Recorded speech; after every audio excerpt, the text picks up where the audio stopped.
Forget the rallies, forget the campaigns. In this age of all-pervasive social media, it's perhaps Twitter, Facebook, and WhatsApp that helps ascertain political victory. And the case in Nigeria is no different. So it's not strange what Senate President Bukola Saraki is suggesting. Saraki says that Nigeria needs a digital president in 2019. There is a new world order that is out there. A new world order that requires a new type of leadership. A new order that requires a president that is mobile, digital, that has vision, that can plan for his people, and has the destination he's taking his people to. We have seen this evolve across the world, and everybody is waiting for when it will come to Nigeria. Social media is a new technology in Nigeria. If you are talking about Europe and America, well, one can say that social media will play a significant role in the next general elections.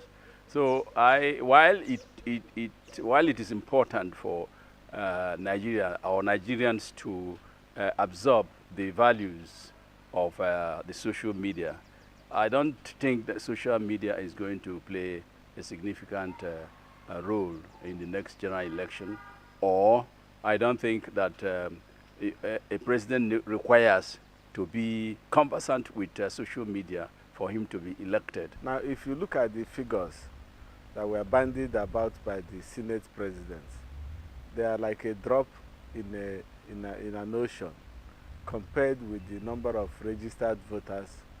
1.7, 1.8 compared to 85 million registered voters.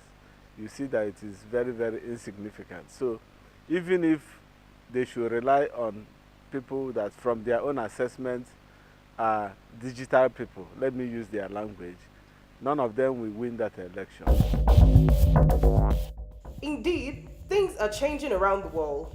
President Trump of the United States is well known for his rants and declarations on Twitter. Many argue that he has used social media to gain infamy and popularity. So, just whom can we refer to as a digital leader in Nigeria? We decided to follow the footsteps of Trump and rate contenders based on their Twitter following. Osinbajo, 1.71 million followers. Buhari, 1.61 million followers. Atiku, 1.52 million followers. Saraki, 1.31 million followers. We know that leaders around the world now focus on their social media presence. But how important is it in Nigerian politics? So I think that our entire political process is gradually becoming digitalized. And I think that as a nation, if we work more on that aspect, the corruption that affects the processes of our election, the rigging, and all the malfeasance that are associated with our election will be reduced. I think any future president of any country, not just Nigeria, need to be digitally compliant. It's the fastest way of any president to communicate to his citizens. Dish out the information or any emergency.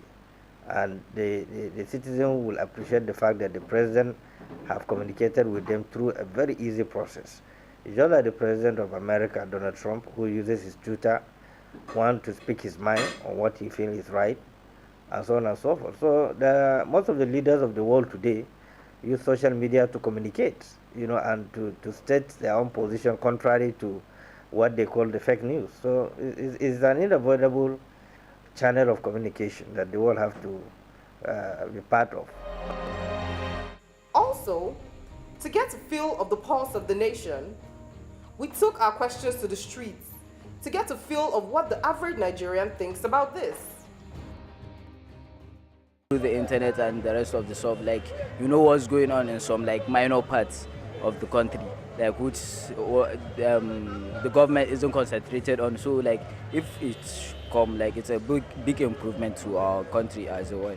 Yeah, digital media will be a very important and viable tool which will play a very key role in this coming 2019 general election. It's good, that is what I'm saying. We are in a global era. We need it. We need it. We are no more in a rural area. We are in a global area. We are in a new era now. We need it. Yes, it's good for social media to come into the thing so at least people will testify it or see it on air. I think it's better. You have digital media. You can access anything and you can be able to know what is happening in the country. And if you find out the youth is the hope for the election, and most of the youth I know, they operate digitally now. So it makes it easier for them to come out, bring out their own view, make impact, like communicate to each other on the right choice to make for the next forthcoming election. 2019 is racing towards us. All aspirants for the apex position in this country will need to fight it out. And it seems that being digitally savvy is now on the list of things that they must achieve. Roots TV, Abuja.